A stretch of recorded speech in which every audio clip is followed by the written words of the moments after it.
Ayan, test drive mga bossing. Bali, meron buyer.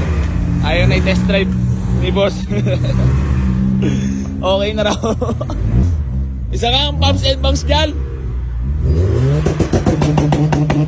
Sheesh! Huwag na i-test drive.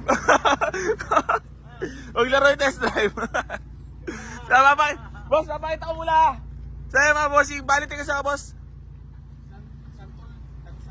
Ayan, baka may shoutout ka lang, boss. Wala lang. Boss, ikaw, baka may shoutout ka? Shoutout kay Roger. Sa'yo mga bossing, bali siya yung buyer natin nito. Papakita ko lang sa inyo mabilisan, naka pumps and bunks, fully loaded, manual transmission. Ayan.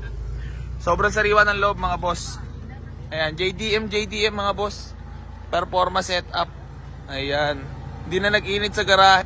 Napaka-pogi. Ayan na yung test drive ni boss eh. So yun, bali receive na natin payment ni. Ayan mga bossing, bali na-receive na natin payment ni sir. Bali babiyahin na siya. Parang bumili na isda oh. Parang 2 minutes transaction. Hindi na tinest drive eh. Ayan, bali sold na to. Babiyahin na si sir. Pa uwi. Boss, maraming salamat ah. Parang galunggong ating binili mo sa past transaction. Talagang di lang pinakawalan ng ating poging Honda CR-V na talagang busog-lusog.